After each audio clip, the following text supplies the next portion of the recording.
Welcome to Warping Fist. Hi, I'm Greg Fitzsimmons at the LA premiere of Iron Man. Anyway, this combination of character and actor works. Downey Jr. is terrific in the film. Because most people never heard of Iron Man, most of the population. And with a movie like this, you got to sell tickets to everybody. The stuff we did and the amount of days where we realized the scene wasn't going to work. It feels very, very good to have this kind of buzz on a character that outside of the hardcore Marvel fans, most people didn't know a year ago. Nowadays, Iron Man is one of the most recognizable superheroes in the world.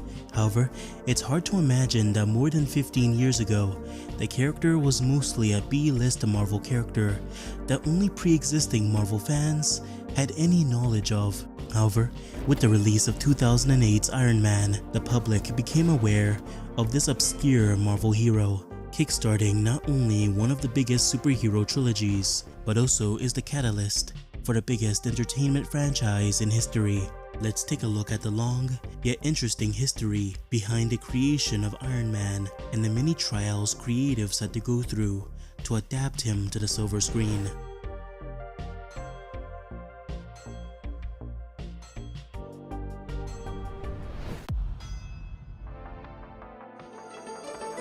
At Universal, we make movies and then bring them to life. We created a T-Rex and then we made him real. In 1990, Universal bought the film rights to Iron Man from Marvel. After acquiring the property, they would hire director Stuart Gordon to direct the film, which would serve as a smaller, low-budget film. The story would have centered on an older and reclusive version of Tony Stark, who after years of retirement would once again take on the mantle of Iron Man after a cataclysmic threat arrives. However, this film would never leave the scripting stages, and in February of 1996, 20th Century Fox would acquire the film rights from Universal, and a new script would be developed by Stan Lee and Jeff Vintar. The film would have been a new origin story for Iron Man, and the story would center on Tony Stark being at odds with his company, who want to repurpose his rescue armors into killing machines for war.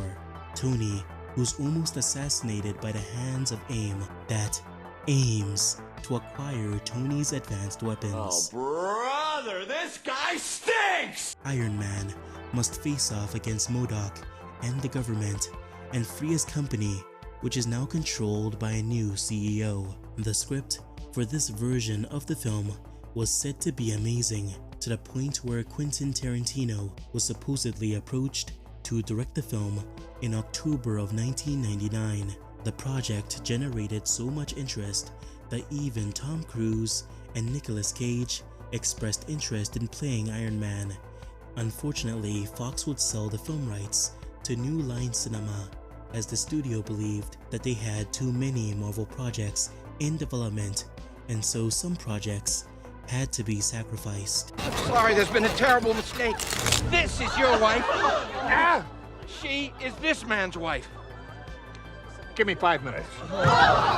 After New Line Cinema acquired the film rights, they would begin work on their own version of the film. Over the coming years, from 2001 to 2004, New Line would hire many writers to develop the film.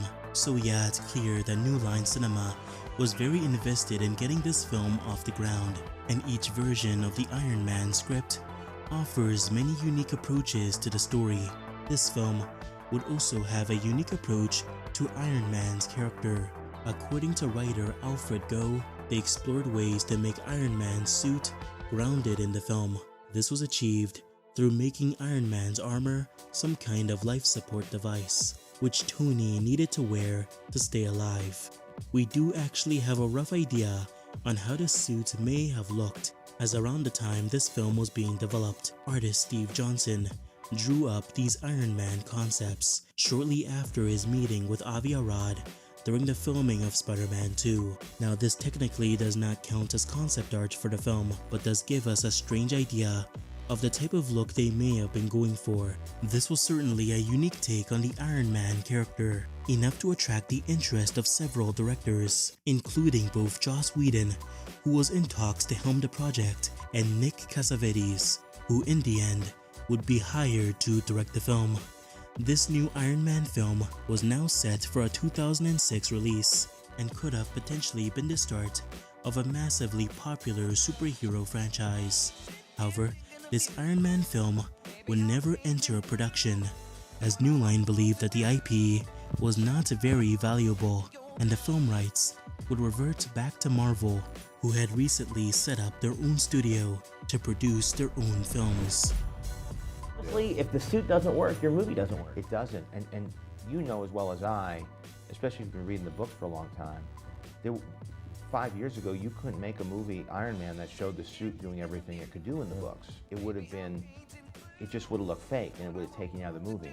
The reason why Marvel wanted to produce their own films was for the purpose of profit. You see, before the establishment of Marvel Studios, the company licensed films to other studios. However, this meant that they almost had no say over what studios did to their properties, leading to some questionable creative choices. With the establishment of Marvel Studios in August of 1996, Marvel now had more control over the films they made. This was accomplished through Marvel Studios controlling the pre-production of many of their films, including the casting, the choice of director, and the scripts, which would be packaged and sent off to a studio for filming and distribution, sort of like the Hollywood version of HelloFresh. What? Did you think this video was sponsored by HelloFresh?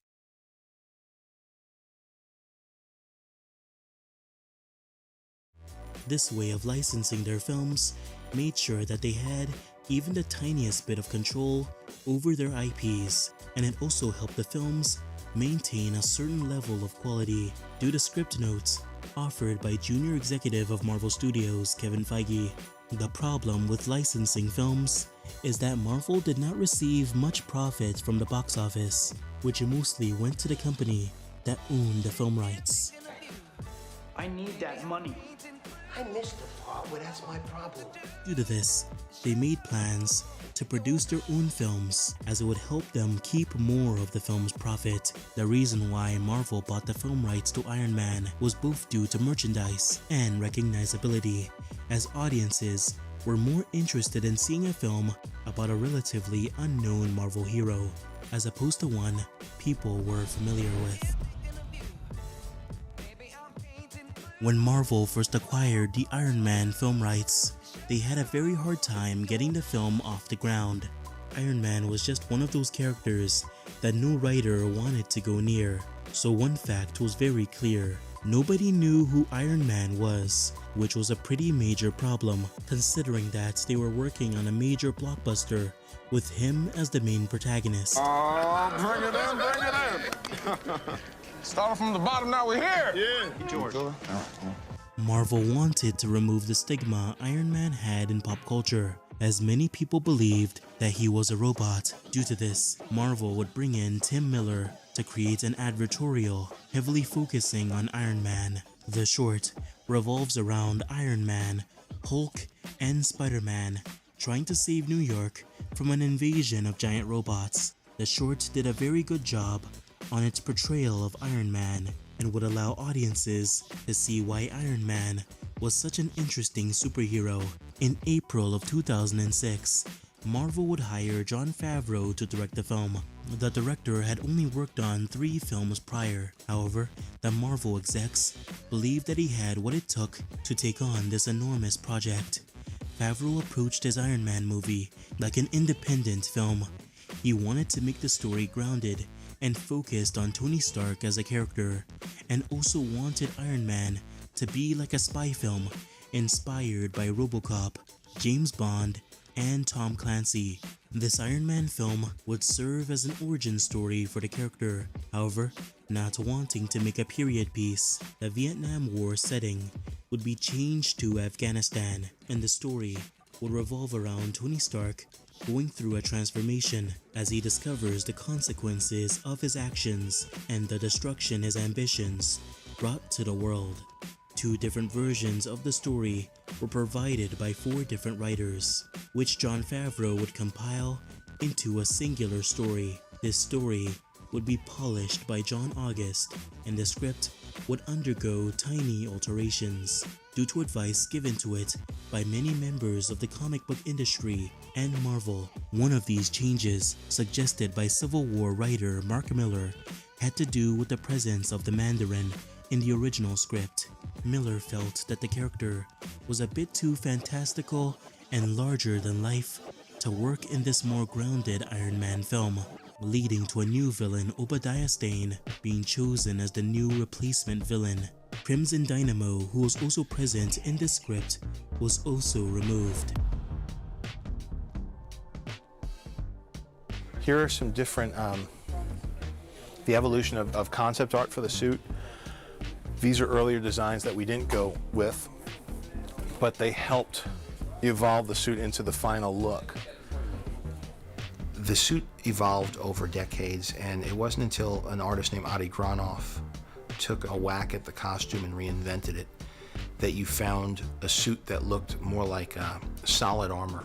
Artist Phil Saunders would create several pieces of concept art for Iron Man with drastically different looks. One of the first passes of Iron Man's design looked very similar to his early comic appearance. This can be seen through the central red section that appears like a vest, with the yellow sections of the suit being present on the arms and thighs. This armor concept art is a very great modern interpretation of the classic Iron Man design. However, a majority of the other Iron Man concepts played around with something a bit more modern that still stays true to the character, such as this one, which has Iron Man appear incredibly bulky when compared to the final suit design. Phil Saunders also played around with a couple more pieces of Iron Man concept art, and each design don't stray much from what we see in the final film, despite landing on the final look for the Mark III armor. Did you know there was meant to be an additional Iron Man suit in the film that would have been present in the final act, but was unfortunately cut when the third act of Iron Man's script was rewritten? This is the War Machine, or the Mark IV armor, an upgraded version of Iron Man's Mark III that's now armed with extra armor and a series of mounted weapons all over his body. According to Phil Saunders, the suit was used in the original third act of the film, where Iron Man would don this armor to take on Crimson Dynamo, one of the lesser-known Iron Man villains from the comics. With the third act of the film being changed, this Iron Man suit was understandably cut from the film, but it would later be recolored and eventually used as the War Machine armor in Iron Man 2. There were other Iron Man armors drawn by Phil Saunders. However, these suits were either alternate suits that were never used, or suits that were made for the sole purpose of merchandise. Phil Saunders was not the only artist to get a chance to design Iron Man's armor. Ryan Minading also tried his hand during the early concept phases, leading to this concept you see here. This armor is definitely one of the most unique, appearing like the bulkiest Iron Man armor we've seen. One of the most interesting elements of this suit is how you can see these yellow tubes within the suit. This visual choice allows Iron Man's suit to almost look unfinished, an armor that's still a prototype, still yet to be completed. Besides Iron Man, the Ironmonger also received a couple pieces of concept art. Now most of them look pretty similar to the one in the final film. However, two of these concepts do look unique. They look completely different from Iron Man's suit and look very terrifying with their glowing red eyes.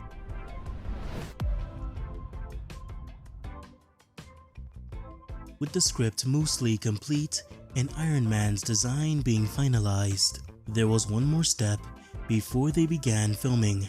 They needed to find the right actor to portray Tony Stark in the film. The actor needed to be quick-witted, funny, and a master of improvisation, but also a man with a clear regret of their life. Initially, the studio was interested in casting Sam Rockwell as Tony Stark, as he had all the qualities needed for the character. However, eventually, they opted to cast Robert Downey Jr. in the role.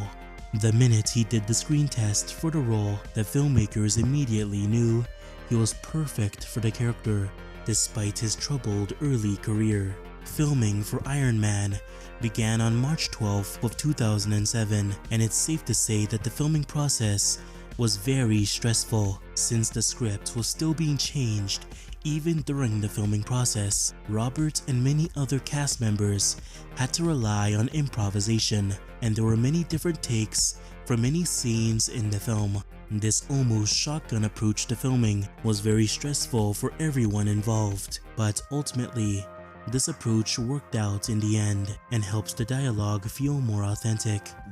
The stuff we did and the amount of days where we realized the scene wasn't going to work and people are like playing soccer on the stage and we're rewriting it feverishly. It was like we literally were like delivering the baby as we were rolling half the time. And I think that's what separates us from the pack a little bit, is there's such a sense of immediacy and spontaneity in this that I don't know if we'd want to do it the same way again because it was so stressful. One thing that Jon Favreau was worried about during the filming of Iron Man was the believability of the CGI and whether or not it would have looked right on screen. Favreau wanted the suit to be practical, but also wanted to implement visual effects to enhance the look of the armor. With the help of 3 different VFX companies, Favreau managed to perfectly bring this Iron Man armor to life, making audiences believe that it was actually real. Iron Man released internationally on April 30th of 2008, and upon its release was met with critical acclaim. Critics loved the film for its action, characters, and story. Fans also loved it for its countless Easter eggs and setup for future films.